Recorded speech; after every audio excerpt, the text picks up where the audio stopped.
In the depths of the unknown, where shadows whisper and fear takes form, welcome to Classic Storytime Hub, the place where classic horror and mystery come alive. Tonight, I bring you a reimagined version of The Body Snatcher by Robert Louis Stevenson, retold with a suspenseful narrative style that grips the soul and breathes new life into this haunting tale. Make sure to subscribe and hit the bell icon so you never miss a journey into the shadows. Every night of the year, without fail, 4 men gathered in the dimly lit parlor of the George Inn in Debenham: the undertaker, the landlord, Fettes, and myself. Rain or frost, wind or snow, we were fixtures in that room, each sunk into his own worn armchair, like relics of a forgotten ritual. Fettes was the strangest of us, a Scotchman, clearly educated, clearly once someone of means, but now a hollowed-out shell soaked nightly in rum. He had arrived in Debenham as a young man and simply never left. Over time, he became part of the scenery. His faded blue cloak was as familiar as the church spire, and his absence from Sunday service was as expected as the morning fog. We called him the Doctor, though no one knew for sure. Rumors swirled. He'd once set a broken bone, reduced a dislocation, but beyond that, his past was a locked door. He drank 5 tumblers of rum every evening, each one dragging him deeper into a fog of melancholy and memory.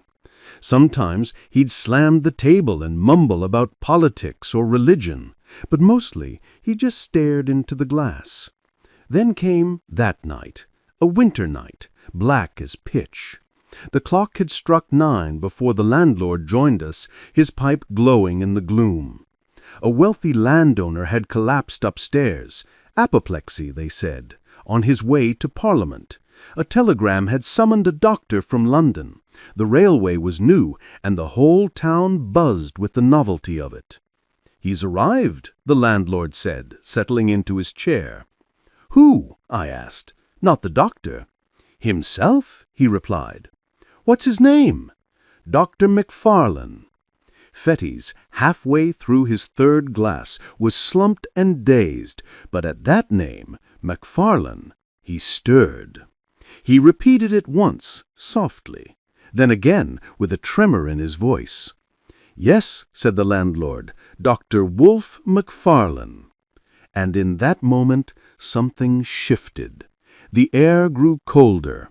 Fettes sat upright, eyes wide, not with recognition, but with dread. In an instant, Fettes was no longer the drunken relic slumped in his chair. His eyes snapped open. His voice, once slurred and hollow, rang out clear, steady, and sharp. It was as if a corpse had stirred and spoken. "Forgive me," he said, rising from his stupor. "I fear I've not been listening. Who did you say? Wolfe Macfarlane?" The landlord repeated the name, and Fettes, now fully awake, whispered, "It cannot be. It cannot be."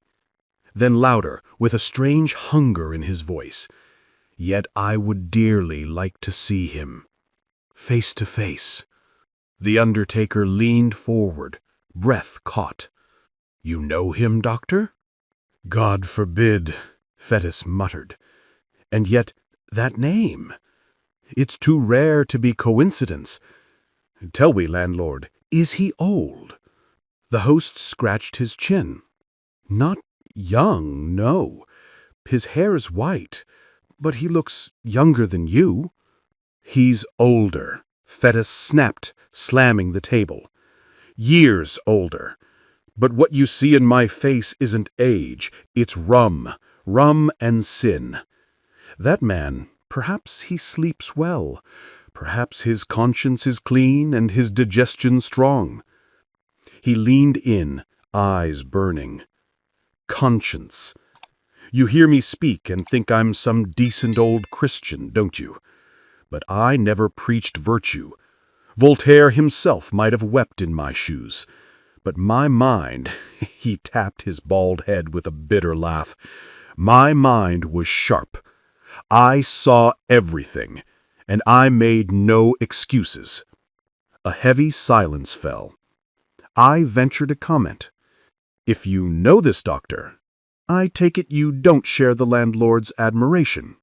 Fetis didn't even glance my way. "Yes," he said, with sudden resolve. "I must see him, face to face." Just then, a door upstairs slammed shut. Footsteps echoed down the stairwell. "That's him!" cried the landlord. "Quick, you'll catch him!" Fetis rose and walked with purpose. The rest of us followed, hanging back in the shadows. The staircase of the George Inn opened almost directly onto the street.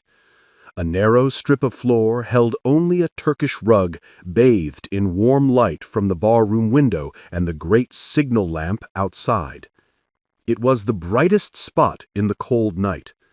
And there, beneath the glow, the two men met. Dr. McFarlane descended like a man untouched by time. His white hair framed a pale, composed face, calm but brimming with energy. He wore the finest broadcloth, crisp white linen, a gleaming gold watch chain, and spectacles to match. A lilac-speckled tie adorned his neck, and a fur-lined coat hung from his arm. He radiated wealth, prestige, power. And across from him stood Fetis, bald, blotched, cloaked in age and vice, a ghost from another life. They looked at one another, face to face. "McFarlane," Fetis called out, not like a friend, but like a herald announcing judgment. The great doctor froze mid-step, startled by the blunt familiarity. His polished composure cracked. "Toddy McFarlane," Fetis repeated, louder now, like a curse echoing through the stairwell. The great London physician staggered. For a fleeting second he stared at the man before him, then glanced behind, as if expecting ghosts. And in a hushed, trembling whisper, "Fetis? You? Me? Did you think I was dead too? We're not so easily rid of one another." "Quiet," McFarlane hissed.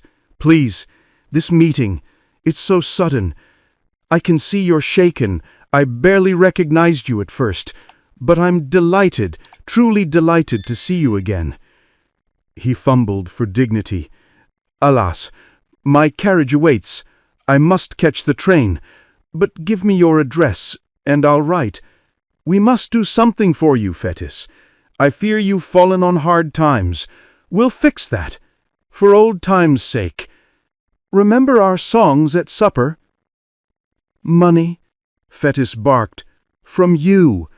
The last coin I took from your hand, I threw it into the rain."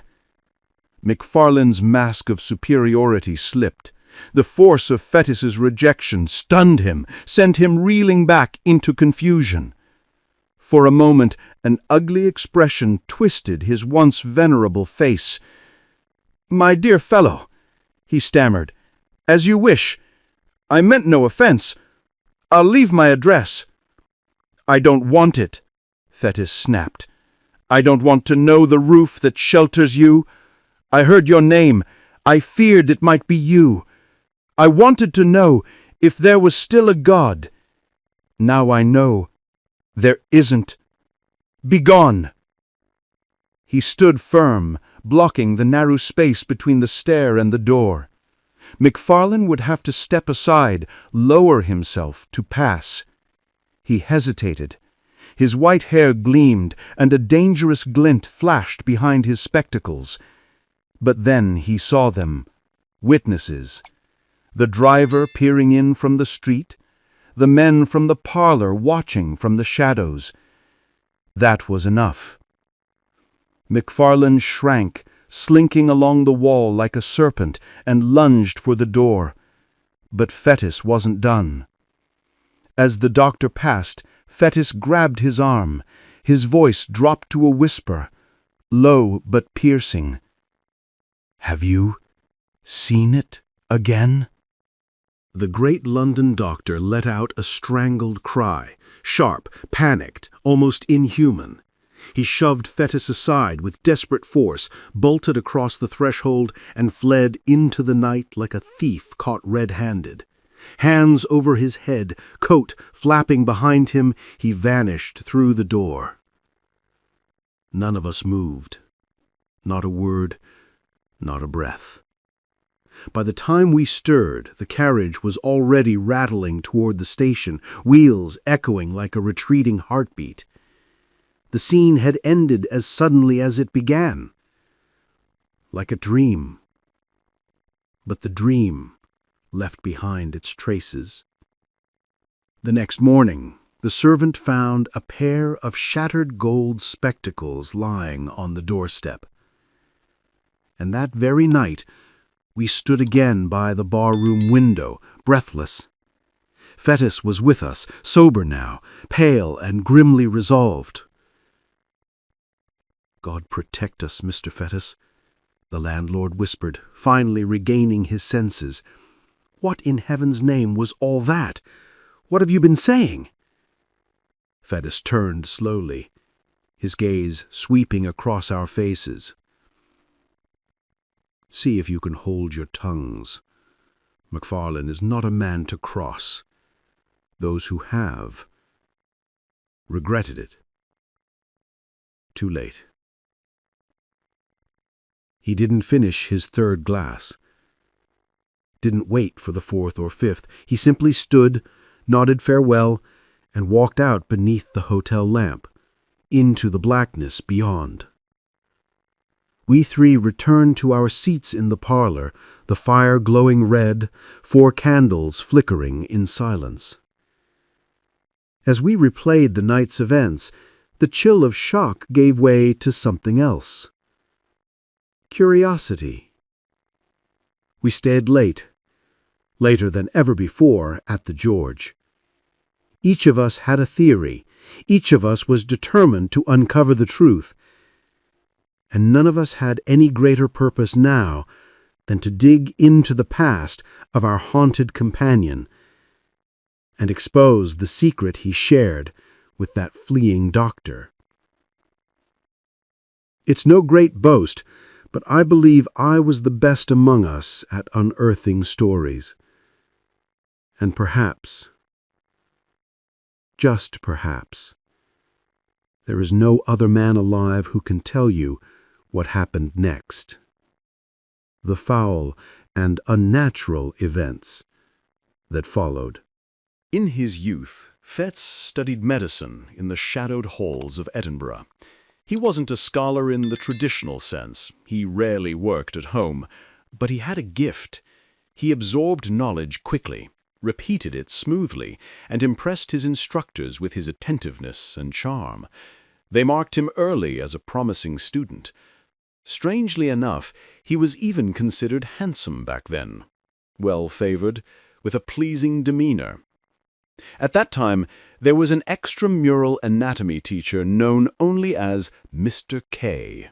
His name would later become infamous, whispered in alleyways, cursed by crowds. After the execution of Burke, the mob cried not just for the killer's blood, but for the man who paid him. But back then, Mr. K was a rising star. He was popular thanks to his brilliance, his charisma, and the incompetence of his university rival. Students idolized him. And Fetis? Fetis believed he'd found the key to success when he earned Mr. K's favor. Mr. K was a bon vivant, a lover of fine food, sly allusions, and dark pleasures. Fetis fit right in. By his second year, he'd become a sub-assistant in the classroom, a second demonstrator.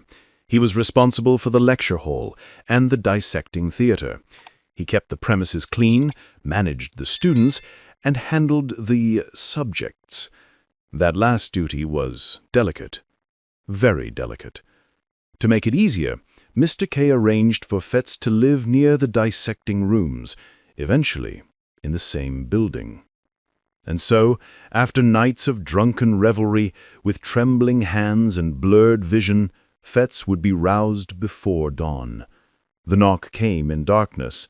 Outside stood the men who supplied the bodies. Desperate, filthy, infamous. Fetz would open the door. He'd help them carry their grim cargo. He'd pay them their sordid fee. And when they left, he remained alone with the cold remains of humanity. Then he'd crawl back to bed, snatching an hour or two of sleep before the day began, before the lectures, before the dissections, before the mask of normalcy. Few young men could have been more numb to the horrors that surrounded him. Fettis lived among death, handled it, slept beside it, and yet felt nothing. His mind was closed to reflection. He cared nothing for the fate of others. He was a slave to his own desires and petty ambitions. Cold, calculating, selfish. He possessed just enough caution, misnamed morality, to avoid drunken disgrace or criminal punishment. He craved approval from his professors and peers, and he had no intention of failing publicly. So he played the part. Diligent student by day, reckless reveler by night. And when the balance was struck, his so-called conscience declared itself satisfied. But the supply of subjects, that was a constant problem. In a class so large, the raw material for anatomy, human bodies, was always running low, and the business of replenishing them was not only unpleasant, it was dangerous. Mr. K had a policy. They bring the body, we pay the price, he'd say, savoring the phrase. Quid pro quo. And more darkly, ask no questions for conscience's sake. There was no formal agreement that these bodies came from murder. Had anyone said it out loud, Mr. K would have recoiled in horror. But the casual tone he used, the flippant jokes, were themselves a kind of invitation, a temptation. Fettis noticed things, the unnatural freshness of the corpses, the vile expressions on the faces of the men who delivered them, the way they slinked in before dawn, eyes darting, hands twitching. He put the pieces together, and though he never spoke it, he understood the unspoken rules. His duty had 3 parts. Take what was brought, pay the price, and look away. One bitter November morning, the silence Fetz had long maintained was put to the ultimate test. He hadn't slept. A raging toothache had tormented him through the night. He paced like a caged animal, flung himself onto the bed in fury, and finally collapsed into a restless, aching slumber. But peace didn't last. He was jolted awake by the 3rd, or was it the 4th, angry knock. The signal. The ghouls had arrived. Moonlight spilled thin and sharp across the frost-bitten streets. The town still slept, but something stirred beneath the surface, a whisper of the day to come. The Body Snatchers were late, and they were anxious to leave. Fetz, groggy and sick with exhaustion, lit their way upstairs. Their Irish voices grumbled in the background, half heard through the fog of his mind. He leaned against the wall, half dreaming, as they unwrapped their grim cargo. Then he saw the face. His eyes snapped open. He stepped forward, candle trembling in his hand. "God Almighty!" he gasped. "That's Jane Galbraith!" The men said nothing. They edged toward the door. "I know her," he cried. "She was alive yesterday, laughing, full of life. This can't be real. You couldn't have come by this body fairly." "You're mistaken, sir," one muttered. But the other locked eyes with Fett's, cold, threatening, and held out his hand. He wanted payment. Now.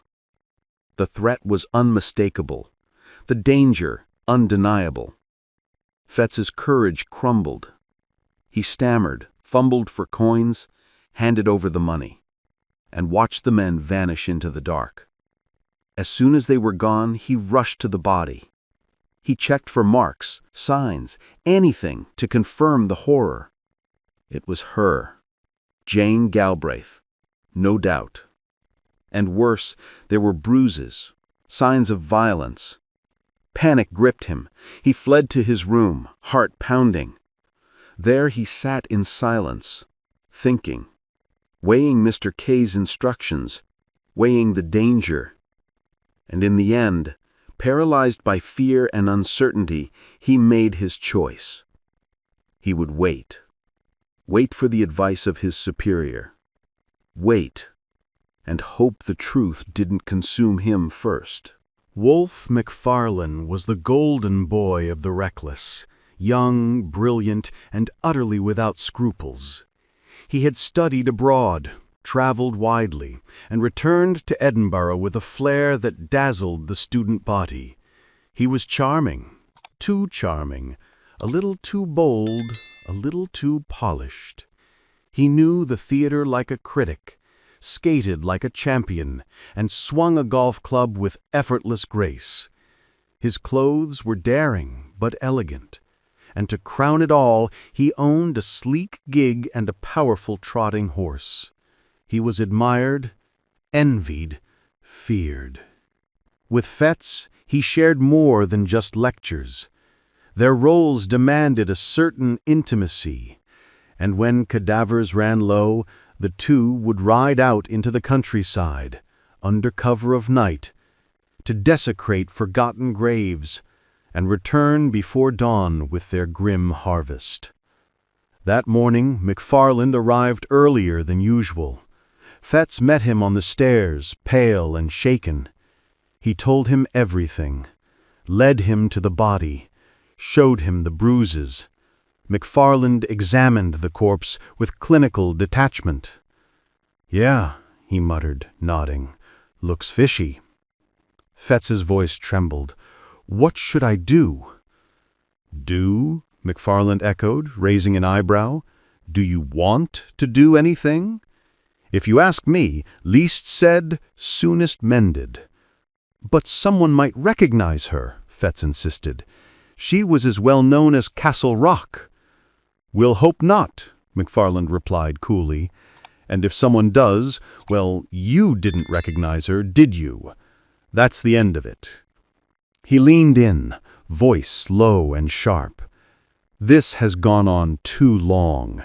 Stir the pot now and K is finished. You'll be in a hell of a mess.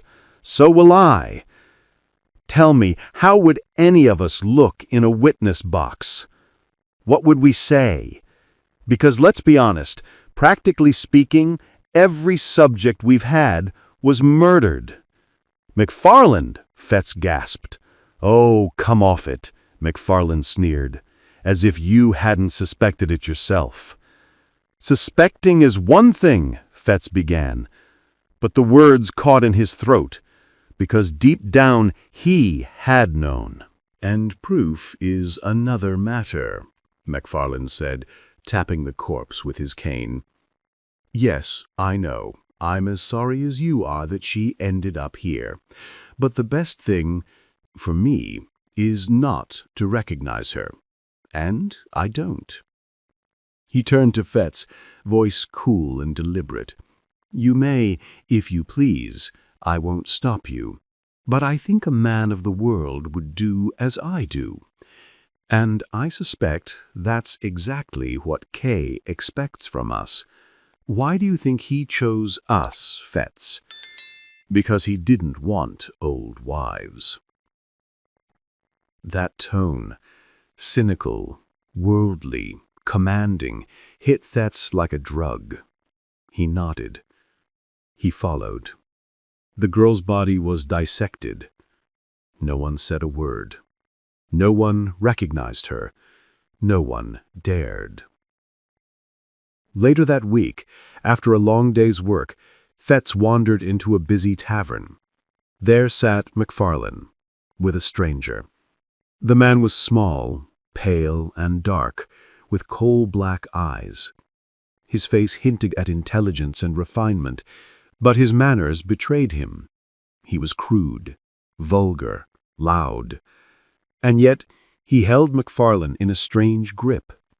He barked orders like a sultan, flared up at the slightest delay, mocked McFarlane's obedience with open contempt. And oddly, he took a liking to Fetz. He poured him drinks, shared stories, confessions, really, about his past. If even a fraction were true, the man was a monster. But Fetz's vanity was stirred. To be noticed by someone so experienced, it flattered him. "I'm a pretty bad fellow myself," the stranger boasted. "But McFarlane, he's the real devil. Toddy McFarlane, I call him. Toddy, get your friend another drink. Toddy, shut the door." He laughed, eyes gleaming. "Toddy hates me. Oh, yes, Toddy, you do." "Don't call me that cursed name," McFarlane growled. The stranger grinned. Hear him? Like boys playing with knives. He'd love to carve him up. Fetz raised his glass, smirking. "We medicals have a better way. When we dislike a dead friend, we dissect him."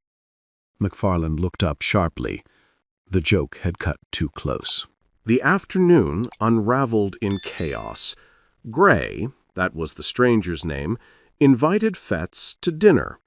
He ordered a feast so lavish it threw the tavern into uproar. And when the last dish was cleared, he turned to McFarlane and barked, "Pay the bill." Gray was drunk beyond reason. McFarlane, sober now with rage, sat chewing on the humiliation, on the money wasted, the insults swallowed. Fetz, head swimming with liquor, stumbled home with crooked steps and a mind adrift. The next day, McFarlane was absent from class. Fetz chuckled to himself, imagining him still dragging Gray from tavern to tavern like a cursed escort. When the hour of freedom came, Fetz searched the city for his companions, but they were nowhere to be found. He returned early, slept early, and slept deeply, until 4 in the morning. The signal came, sharp, familiar, unmistakable. Fetz descended to the door and froze. McFarlane stood there, grim and silent. Behind him, in the gig, lay one of those long, ghastly packages. A body. "What?" Fetz gasped. "You went out alone? How did you manage?" McFarlane cut him off. "Get to work." They carried the corpse upstairs, laid it on the table. McFarlane turned as if to leave, then paused, hesitated. "You'd better look at the face," he said, voice tight. Fetz stared at him, confused. "You'd better," McFarlane repeated. "But where? How? When did you—" "Look at the face." Fetz's heart pounded. He looked from McFarlane to the body, back again, and then slowly he stepped forward, lifted the cloth, and froze. He had almost expected it, but the shock still hit like a hammer. There, naked and stiff on the sackcloth, was Gray. The man he'd laughed with, drunk with, watched swagger out of the tavern full of meat and sin, now cold, silent, dead. Even Fetz, numb as he was, felt the stirrings of conscience, a whisper in his soul, "Cross Tebe. Tomorrow it will be you." 2 men he had known, now laid out on the icy tables of the dissecting room. But those were secondary thoughts. His first concern was Wolf. How could he face him? How could he speak? He couldn't meet his eye, couldn't find his voice. He stood there, silent, shaken, and afraid. It was McFarlane who broke the silence. He stepped forward quietly, laid a firm hand on Fetis's shoulder, and said with eerie calm, "Richardson can have the head." Richardson, a student long eager to dissect that particular part of the human subject. Fetis said nothing. McFarlane continued, voice smooth, businesslike. "Speaking of accounts, you need to pay me. Everything must balance." Fetis found his voice, thin, cracked, barely his own. "Pay you?" he gasped. "Pay you for that?" "Of course," McFarland replied, unfazed. "You must, I must, we both must. I can't give it for free, and you can't take it for free. It would compromise us both." He gestured toward the body. "This is another Jane Galbraith. The worse it looks, the more we must act like everything's proper. Now, where does old K keep the money?" Fetis pointed, hoarsely, to a cupboard in the corner. McFarlane held out his hand. The key. There was a pause, a breath, a choice. Fetis hesitated, then surrendered. McFarlane's fingers twitched, just slightly, as he took the key. Relief flickered across his face like a shadow passing over glass. He opened the cupboard, took out pen, ink, and the ledger, counted out a sum from the drawer. There, payment made. That's your first step towards safety. Now, take the second. Enter it in the book. Then you can look the devil in the eye. Fetis stood frozen. His mind raced, but fear, immediate, tangible fear won. He set down the candle, took the pen, and with a steady hand wrote the date, the description, and the amount. McFarlane smiled faintly. "Now," he said, "it's only fair you pocket the money. I've had my share. And by the way, when a man of the world finds himself with a little extra coin, there's a rule. No treating, no fancy books, no paying off old debts. Borrow, don't lend." Fetis looked up, voice still raw. "McFarlane, I've put my neck in a halter for you." "To oblige me?" McFarlane scoffed. "Come now, you did what you had to do. Self-defense, plain and simple. If I go down, where does that leave you?" He gestured toward the body. "This second little matter, it's just a continuation of the first. Mr. Gray follows Miss Galbraith. You can't start and then stop. Once you begin, you keep beginning. That's the truth. No rest for the wicked." A wave of dread crashed over Fetis. Blackness. Fate. The weight of choices he hadn't realized he'd made. "My God," he whispered, "what have I done? When did I begin? All I wanted was to be a class assistant. Service wanted the job. He might have gotten it. Would he be where I am now?" McFarlane smiled, cold, confident. "What a boy you are! What harms come to you? What harm can come if you keep your mouth shut? Listen, this life, it's simple. There are two kinds of men, lions and lambs. If you're a lamb, you end up on the table, like Gray, like Galbraith. But if you're a lion, you live. You ride in gigs. You dine in style. You become me." He leaned in, voice low and persuasive. "You're clever. You've got guts. I like you. Ka likes you. You were born to lead the hunt. And I swear, 3 days from now, you'll laugh at all this, like a schoolboy at a farce." With that, McFarlane turned, climbed into his gig, and vanished into the night. Fett stood alone, alone with his regrets, alone with the truth. He saw the trap he'd walked into, saw how weakness had dragged him down, step by step, from judge to accomplice. He would have given anything to be braver, but it never occurred to him that he still could be. The secret of Jane Galbraith, the cursed entry in the ledger, they sealed his lips. Hours passed. The class arrived. Gray's remains were distributed, piece by piece, without a word.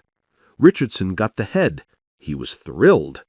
And before the bell rang for freedom, Fett's trembled with relief. They were safe. For now.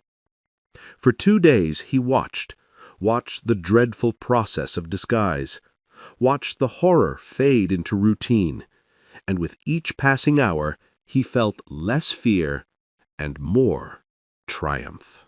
On the 3rd day, McFarlane returned. He claimed he'd been ill, but whatever the truth, he made up for lost time with a burst of energy. He directed the students with sharp precision, and to Richardson in particular, he gave generous praise and guidance. The young man, flushed with ambition, saw the medal already hanging around his neck. And just as McFarlane had promised, Fettes forgot. He outlived his fear, buried his guilt, and began to admire his own courage. He rewrote the story in his mind, twisting shame into pride. He saw himself not as a coward, but as a man of resolve. He saw little of McFarlane outside the classroom. They met during lectures, took orders from Mr. K, side by side. Occasionally, they exchanged a quiet word. McFarlane was always cheerful, always kind, but he never, ever spoke of their shared secret. Even when Fettes whispered, "I've cast my lot with the lions," McFarlane only smiled and gestured for silence. Then came the next descent. Mr. K was short on bodies again. The students were eager, and K prided himself on never disappointing. News arrived, a burial in the rural graveyard of Glencorse. Time has barely touched that place. Then, as now, it stood at a lonely crossroads, far from any home, buried deep beneath 6 towering cedar trees. Only the bleating of sheep, the trickle of twin streams, one singing over pebbles, the other slipping from pond to pond, and the wind in the ancient chestnuts disturbed the silence. Once a week, the bell would toll, and the precentor's voice would rise in old, mournful hymns. But none of that deterred the resurrection man. That was his trade, to defile what others held sacred, to ignore the scrolls and trumpets carved in stone, to trample the paths worn by mourners, to rip open the earth where love had laid its dead. In country parishes, where every grave was known, where every name meant something, he found not resistance, but opportunity. And so, under cover of night, by the light of a lantern, with spade and mattock in hand, the grave was opened, the coffin forced, the wrappings torn, and the body, once laid to rest in hope of a gentler resurrection, was dragged from the earth, bundled in sackcloth, and rattled for hours down moonless roads, until finally it was laid bare before a class of gaping boys. Like vultures circling a dying lamb, Fettes and McFarlane were unleashed upon a grave in that quiet green resting place. The woman buried there, a farmer's wife, had lived 60 years, known for nothing but good butter and godly conversation. Now, at midnight, she was to be torn from the earth, carried naked and lifeless to a distant city she'd only ever honored with her Sunday best. Her place beside her family would remain empty until the crack of doom. Her body, once innocent, almost sacred, would be exposed to the cold curiosity of the anatomist. Late that afternoon, the 2 men set out.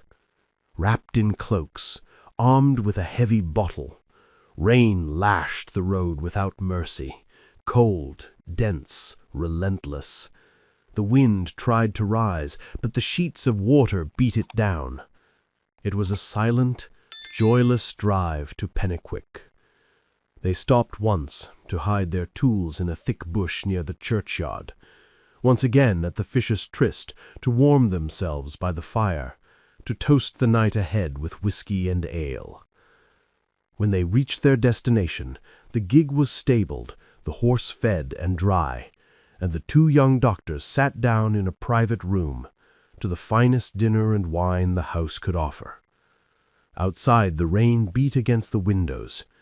Inside the fire crackled, and the grim task ahead only sharpened their appetite. With each glass their laughter grew louder, their camaraderie deeper. Then MacFarlane slid a small pile of gold across the table. "A compliment," he said. "Between friends these little deeded favors should fly like pipelights." Fettes pocketed the coins, grinning. "You're a philosopher," he declared. "I was a fool before I met you. You and Kay, by God, you'll make a man of me." "Of course we will," MacFarlane laughed. "A man? It took a man to stand beside me the other morning. There are big, loud cowards out there, 40 years old and trembling at the sight of a corpse. But not you. You kept your head. I watched you." "Well, why not?" Fettes boasted. "It wasn't my affair. Nothing to gain but trouble on one side, and on the other, your gratitude." He slapped his pocket. The gold rang. MacFarlane felt it. A flicker of unease. Fettes had changed. Too much. Too fast. Perhaps MacFarlane regretted teaching him so well. But there was no time to stop him now. Fettes raised his glass, voice loud and slurred with bravado. "The great thing," he declared, "is not to be afraid. Now, between you and me, I don't want to hang, that's practical. But all that moral nonsense, hell, God, devil, right, wrong, sin, crime, it's a cabinet of curiosities for children. Men like us, we laugh at it." He raised his glass again. "To the memory of Gray." By now it was late.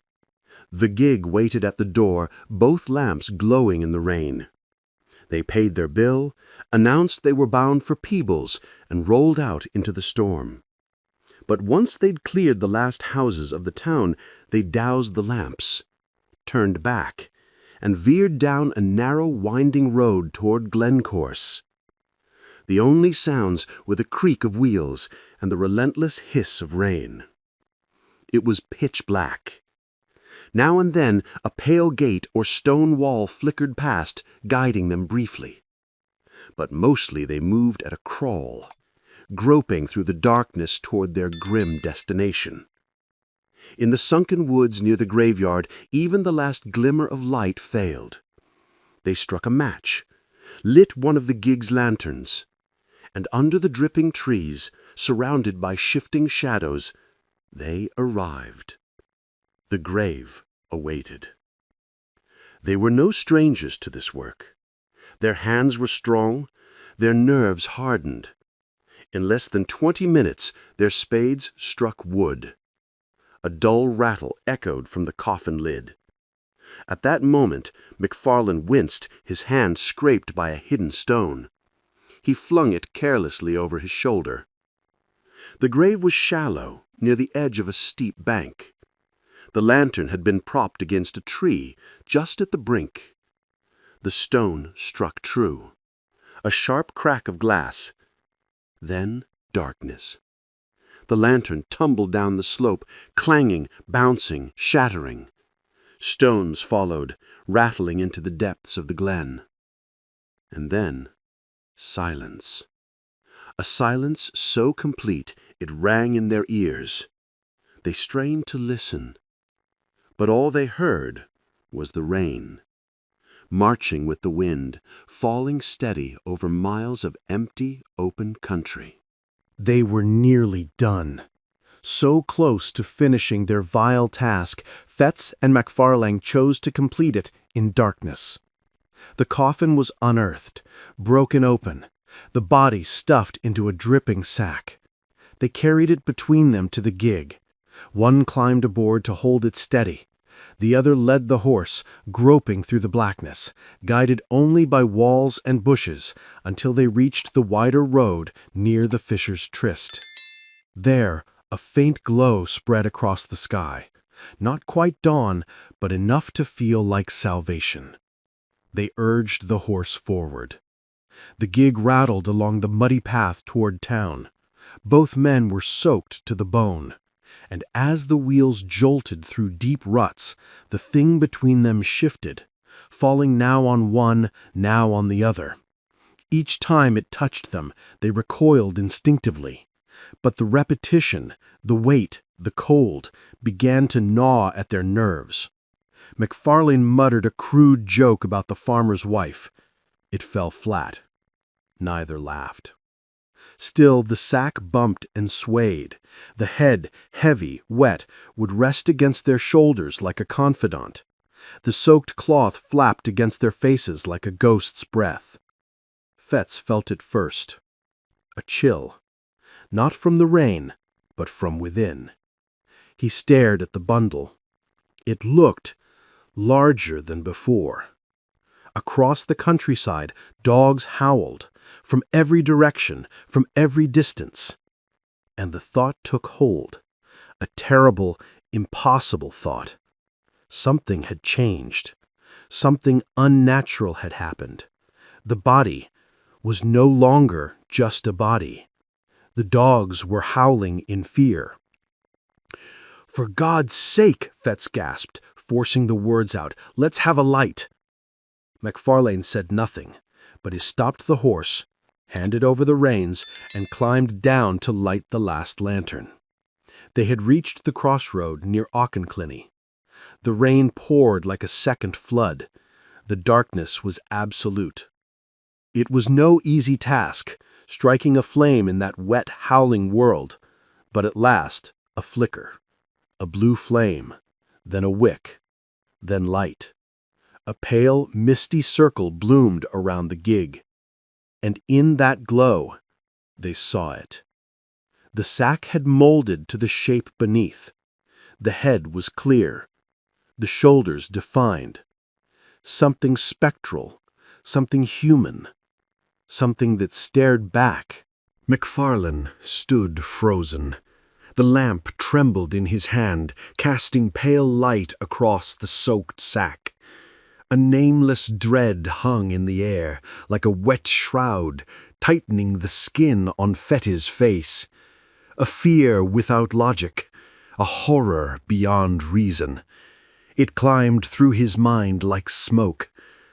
He was about to speak, but MacFarlane beat him to it. "That's not a woman," he whispered. Fettis stared, voice barely audible. "It was a woman, when we put her in." "Hold the lamp," MacFarlane said, his voice tight. "I need to see her face." Fettis obeyed. MacFarlane knelt. His fingers worked at the sack's fastenings. He pulled the cloth down, slowly, revealing the face beneath. The light fell clear. Dark, well-molded features, smooth-shaven cheeks. A face they both knew. A face they had seen in dreams, in nightmares. Gray, the man they had dissected, the man they had buried. A scream tore through the night. Both men leapt from the gig, one to each side. The lamp fell, shattered, and died. The horse, startled by the chaos, reared, then bolted toward Edinburgh at full gallop. And in the gig, alone, rattling through the rain, was the body of Gray, dead, dissected, and impossibly returned. And thus the story ended. If you liked this journey into the worlds of classic literature, do not forget to support us by subscribing so we can tell you more. And hey, if there's a classic tale you'd love to hear told in this suspenseful style, drop its name in the comments below. Your suggestion might be our next chilling adventure.